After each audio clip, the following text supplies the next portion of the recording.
Las misericordias de Dios se renuevan cada mañana. Su voluntad es buena, agradable y perfecta. Bienvenidos a una nueva emisión de Vidas con Propósito, para volver a vivir. Tener fe no significa que el Señor hará todo lo que yo quiera. Significa que el Señor hará todo lo que Él quiere. Hola, muy buenos días, bienvenidos una vez más a Vidas con Propósito, para volver a vivir. Les saluda Oscar Plata. Hoy continuamos con la serie Los Milagros de Jesús y compartiremos la segunda parte del tema El Asombro de Jesús.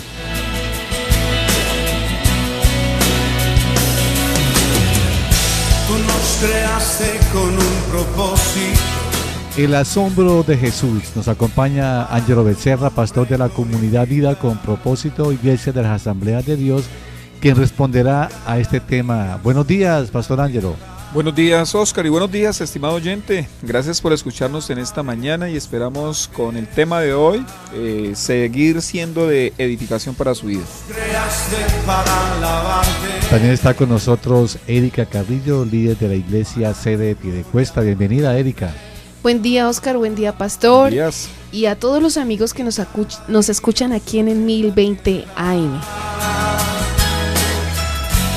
Le recordamos, apreciado oyente, que usted puede escucharnos a través de la internet por radioprimavera.com. Otra opción por internet es ingresando al Facebook de Radio Primavera.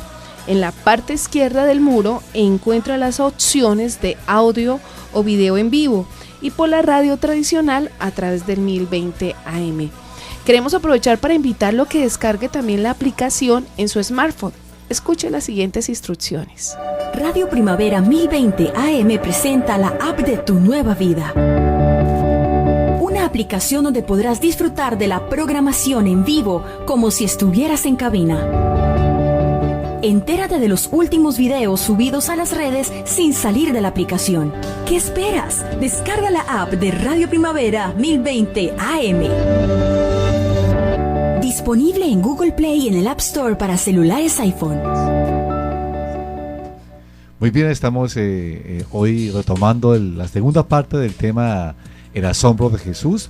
Y recordemos que no solo la incredulidad asombró a Jesús, la fe de las personas hacia Él también le asombraba. Le motivó querido oyente, para que estudiemos uno de los milagros del Señor Jesús, donde un pagano, un gentil, recibió el mayor elogio que un mortal puede recibir de aquel que todo lo puede.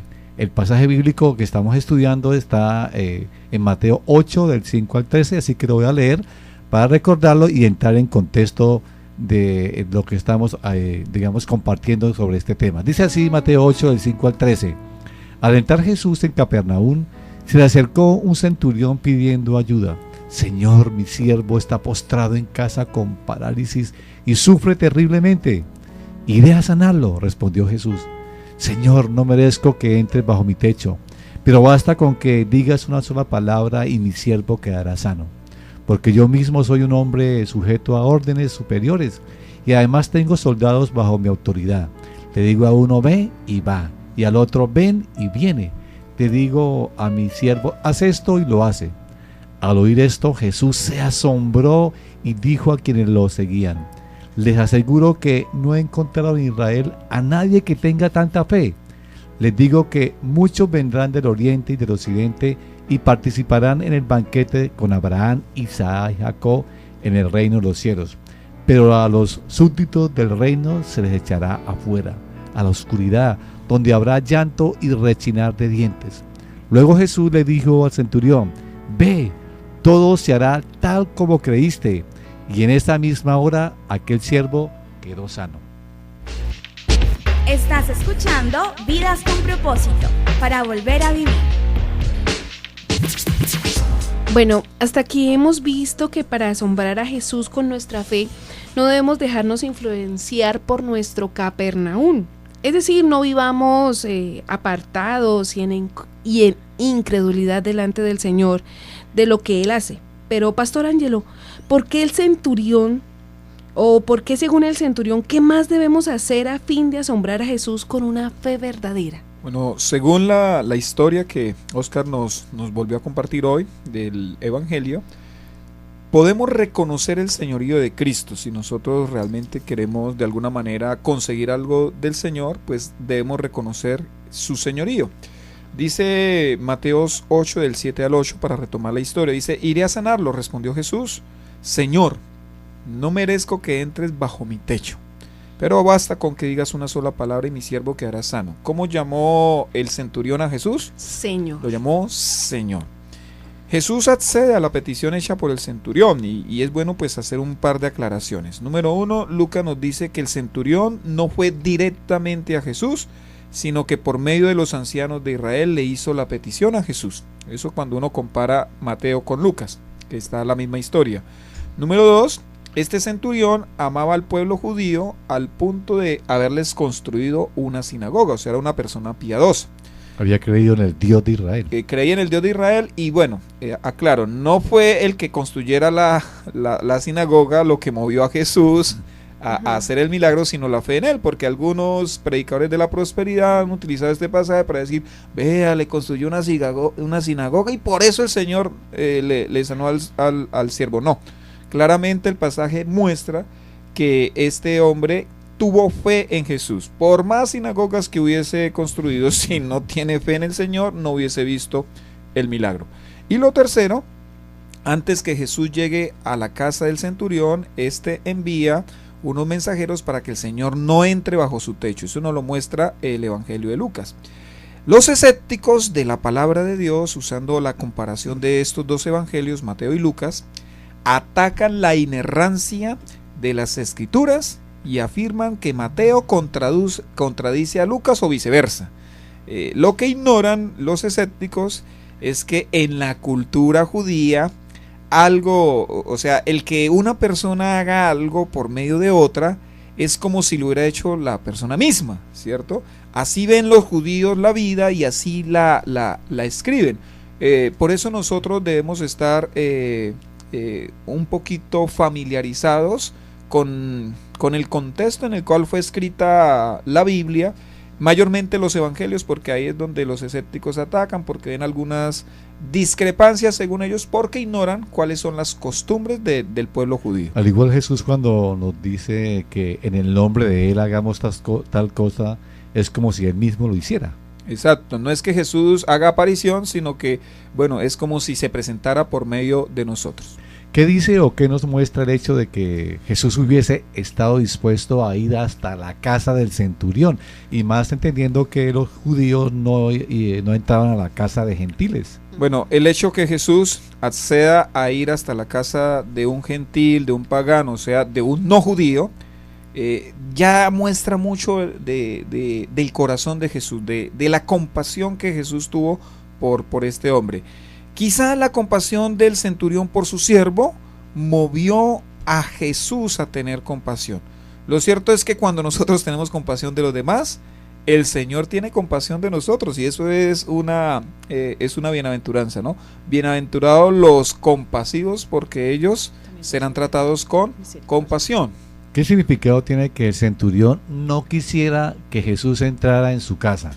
Qué bueno que lo pregunte, Oscar, porque yo he escuchado cosas extrañas y que no muestra en ningún momento el texto. Que el hombre no permita que Jesús entre a su casa no tiene un significado alegórico, ¿no? Es decir, no significa que él solo esté interesado en el milagro de Jesús y nada más, como algunos han malinterpretado el texto. Tampoco significa que su vida fuera más pecadora que la de todos los demás, y que él tiene algo escondido y por eso no quiere que Jesús entre bajo su techo. No, todos, dice la Escritura, todos estamos bajo pecado. Existen dos posibles interpretaciones de este hecho o de esta acción o esta petición que hace el hombre, que Jesús no entre bajo el techo de la casa de él. Número uno, este hombre reconoce su indignidad ante la majestuosidad de Jesús. Es posible que esa sea una interpretación. El centurión sabe que todo judío tiene prohibido por la ley entrar a la casa de un gentil. Quizás por eso él le dice: no, Señor, no se moleste a entrar bajo mi techo. Otra posible interpretación es que este hombre, el centurión, reconoce que Jesús es el Mesías prometido y por eso lo llama Señor. Entonces está reconociendo la grandeza del Señor. Yo sé muy bien que el hecho de que alguien llame Señor a Jesús, no por eso en realidad lo está reconociendo como el Señor de su vida. Hay gente que, ay sí, el Señor para aquí, el Señor para allá, y no viven respetando al Señor. Pero por las posteriores declaraciones de Jesús hacia el centurión romano y a los que estaban a su alrededor, yo entiendo que en realidad este gentil, este hombre que vivía en medio de una influencia pagana, estaba reconociendo en lo más profundo de su ser que Jesús era su Señor, que Jesús era el Mesías prometido a Israel. Pastor, esta afirmación que usted nos está contando, ¿por qué cree que el centurión está reconociendo a Jesús como el Señor? Por favor, notemos que quien hace esta declaración es un centurión romano. Ellos jamás le dirán Señor a alguien que no sea el César, a alguien que no sea el emperador de Roma. Todo oficial romano ha jurado llamar Señor solo al emperador. Entonces, esa es mi razón para creer que este hombre está reconociendo realmente que Jesús es el Señor, el amo, el rey, el soberano del universo. Y bueno, a propósito, estimado oyente, ¿usted realmente ha llamado a Jesús Señor? En verdad Jesús es el Señor de su vida. Usted lo respeta, usted lo reverencia, usted le obedece. ¿Reflejan sus acciones que Jesús es su Señor? Su manera de celebrar la vida y de vivir las diferentes situaciones de la vida reflejan que usted realmente respeta el señorío de Cristo en su vida. Son interrogantes que nosotros debemos hacer para analizar cómo está nuestra relación con el Señor Jesús. ¿Esto quiere decir que es muy importante llamar a Jesús Señor? Bueno, conociendo Jesús, que muchos de sus seguidores no tomarían en serio el llamarle Señor, él dio dos declaraciones muy fuertes con el propósito de bajar de la nube a todo aquel que está engañado, ¿no? Porque al Señor no le gusta que nosotros hablemos como loritos, ay Señor, Señor, Señor. No, el Señor, vea, dijo en Lucas 6:46, ¿por qué me llaman ustedes Señor, Señor y no hacen lo que les digo? O sea, el Señor está reclamando obediencia. Si yo le digo al Señor es que me voy a someter a sus mandamientos, a sus estatutos. Y una palabra que me parece un poquito más fuerte está en Mateo 7:21 al 23. Dice de la siguiente manera, está hablando Jesús: no todo el que me dice Señor, Señor, entrará en el reino de los cielos, sino solo el que hace la voluntad de mi Padre que está en el cielo. Muchos me dirán en aquel día, Señor, Señor, ¿no profetizamos en tu nombre, y en tu nombre expulsamos demonios e hicimos muchos milagros? Entonces les diré claramente, jamás los conocí. Aléjense de mí, hacedores de maldad. Es bien interesante que nosotros entendamos estos versículos, porque en el cristianismo, en las iglesias cristianas, hay mucha gente que ha dicho que Jesús es su Señor. Hay mucha gente que ha dicho que han confesado, que hicieron una oración de fe en un altar, inclusive que se bautizaron y que declararon con su boca que Jesús es el Señor. Si esa declaración no va compaginada, no va acorde a una vida que respeta a Jesús, a una vida que le obedece, esa declaración no sirve para nada, no va a salvar a nadie. ¿Cómo puede ser posible que hayan cristianos deshonestos? ¿Cómo puede ser posible que haya cristianos injustos? Que hayan empleados que se sacan cosas de sus empresas, llamándose cristianos, ¿no? Y usurpan lo que no, o roban lo que no les pertenece. ¿Cómo puede ser que haya empleadores que sean injustos en sus pagos, que retrasen el pago que se merece el empleado, pero se llaman cristianos y creen que están bien con sus vidas? ¿Qué les dirá el Señor el último día? Nunca los conocí, apártense de mí, hacedores de maldad. Así que, Erika, no es suficiente con llamar a Jesús Señor. hay que realmente comportarnos como que Él es el Señor de nuestra vida. Estamos en Vidas con Propósito en el día 1020 AM de Radio Primavera. El asombro de Jesús dentro de la serie que estamos desarrollando, Los Milagros de Jesús. Pastor Ángelo, según el pasaje bíblico que estamos estudiando, el de Mateo 8 del 5 al 13, donde se resalta la fe de un centurión, ¿qué otro principio, además de reconocer al Señor o a Jesús como el Señor de nuestra vida, debemos practicar a fin de asombrar a Jesús con una fe verdadera? Discúlpeme la respuesta, pero es redundante. Tenga fe. O sea, queremos asombrar a Jesús, pues hay que tener fe auténtica. Dice el pasaje, porque yo mismo, está hablando aquí el centurión, porque yo mismo soy un hombre sujeto a órdenes superiores y además tengo soldados bajo mi autoridad. Le digo a uno, ve y va, y al otro, ven y viene. Le digo a mi siervo, haz esto, y lo hace. Al oír esto, Jesús se asombró y dijo a quienes lo seguían, les aseguro que no he encontrado en Israel a nadie que tenga tanta fe. Sería bueno preguntarnos, ¿por qué el Señor Jesús le dio tan tremendo elogio a este oficial? O sea, Él lo está poniendo por encima de todos los israelitas. Dice que en Israel nunca había visto a alguien con tantísima fe. Bueno, Jesús dio esta declaración por las palabras, por las afirmaciones, por las declaraciones que acaba de hacer este centurión. Esto lo que nos enseña es que cuando las palabras son expresadas con entendimiento, cuando las palabras de verdad salen del corazón, entonces las palabras son trascendentes. Jesús oyó esas palabras, Jesús le prestó atención a esas palabras. Esto entonces, mi estimado oyente, quiere decir que cuando usted ora con entendimiento, sus palabras sencillamente son expresiones de fe. No son palabras dadas al aire. No es que, ay, bueno, voy a hacer esta oracioncita. No. Si usted está orando con el entendimiento, si usted está orando con convicción, créame que el Señor va a escuchar su oración. Jesús sabe, permítame, Oscar, Jesús sabe que este hombre no está hablando por hablar. Él sabe que este militar no lo está adulando, no le está echando cepillo a Jesús. Que Jesús sabe que este hombre en verdad cree en él. Mi pregunta para usted, cuando usted ora, ¿usted por qué ora? ¿Usted ora porque, bueno, hay que orar? ¿O usted ora con convicción sabiendo que lo que le está expresando al Señor, Él lo va a escuchar y que si es su voluntad, Él le va a responder?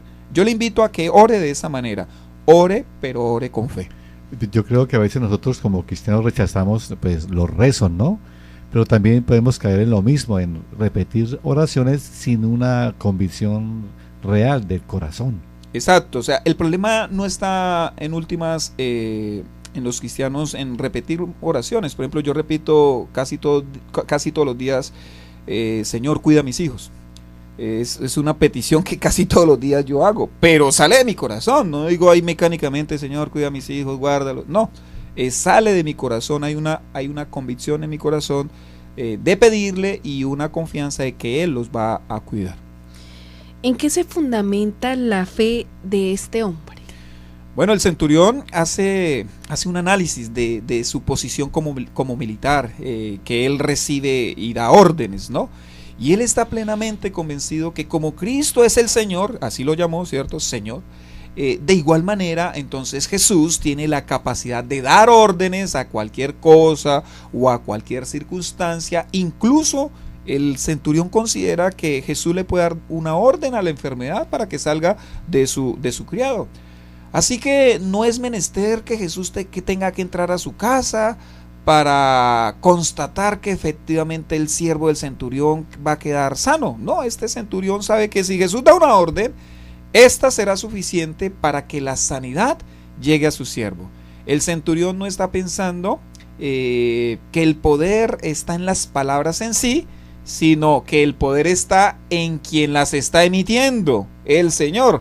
Es porque son las palabras de Jesús las que tienen, porque Jesús está dando esas palabras, es que esas palabras van a sanar. El centurión está convencido de eso. No es meramente una confesión. No es simplemente por la confesión, sino por quien emite la confesión. En este caso, pues imagínense, el Señor, Dios hecho hombre. ¿Qué es lo que hace posible un milagro? Vea, es la autoridad suprema que tiene el Señor, la que hace que sus palabras hagan lo imposible. Y yo hago esa insistencia, es porque son sus palabras, ¿cierto? Las palabras de Él. Y de esto pues está convencido este centurión. Y ese hecho es lo que Jesús exalta. A eso le llama el Señor Jesús tanta fe. No he visto en Israel tanta fe. O sea, es tan grande la fe de este hombre, de este centurión, que él está plenamente convencido que no necesita la presencia física de Cristo para que el milagro suceda. Qué digno de admirar este hombre. Así que la fe, mi estimado oyente, está totalmente ligada al conocimiento que tengamos del Hijo de Dios. Y permítame preguntarle, ¿cómo está su fe? ¿El conocimiento que tiene de Jesús lo ha llevado a confiar en Él aún en lo imposible? ¿Usted necesita la presencia física o el toque de un gran predicador para creer que Dios puede obrar un milagro en su vida? Si usted cree eso, usted es un idólatra. Usted realmente no cree en Jesús. ¿Usted será que podría postrarse este día en medio de la presencia de Jesús y suplicarle que lo ayude en esa situación que es imposible para usted, que se ha salido quizás de sus manos? Note que lo que estamos intentando transmitirle es que ponga usted su confianza en el Señor Jesús, no en los hombres, no en los predicadores, no en los superapóstoles y superprofetas. No, usted solito en su casa, arrodíllese ante el Señor Jesús. Él es omnipresente y clámele a Él. Usted va a descubrir cosas asombrosas y maravillosas de parte del Señor Jesús. Pastor, con lo que acaba de explicar, podríamos pensar que Dios hará, digamos que si tenemos la fe suficiente, Dios hará todo lo que le pidamos.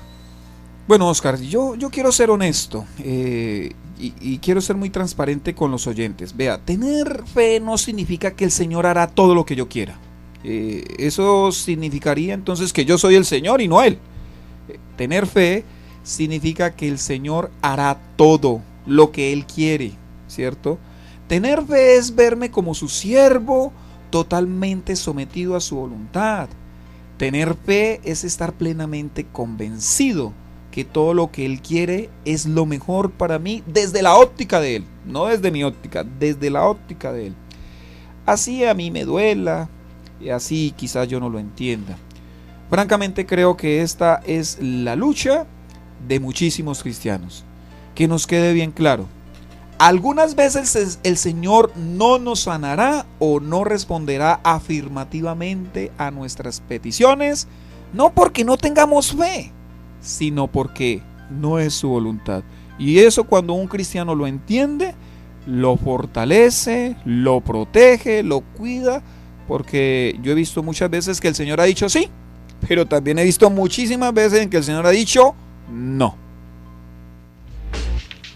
Estás escuchando Vidas con Propósito, para volver a vivir.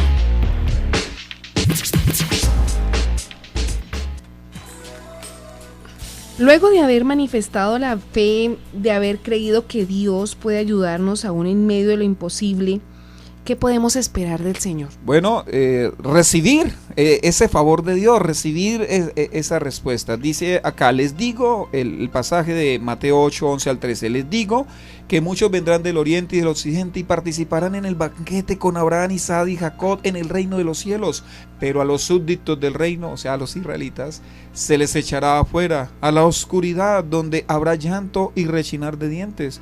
Luego Jesús le dijo al centurión, ve, todo se hará tal como creíste, y en esa misma hora aquel siervo quedó sano. Aquí la conexión es directa. Jesús está diciendo que un gentil ha tenido más fe que cualquier judío y traslada su argumento haciendo mención al reino de los cielos.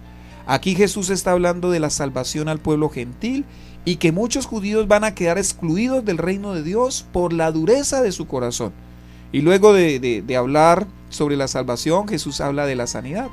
Este prácticamente es el patrón en todos los evangelios. Así que por creer en el Señor, este hombre recibió primeramente la salvación de su alma y posteriormente la sanidad para su siervo. Quisiera preguntarle, ¿qué es más importante para usted?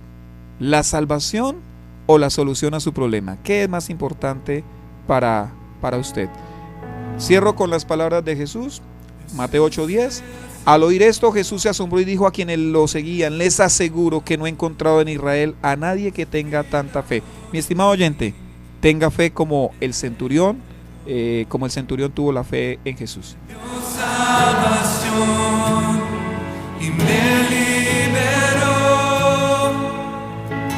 en el Calvario venció.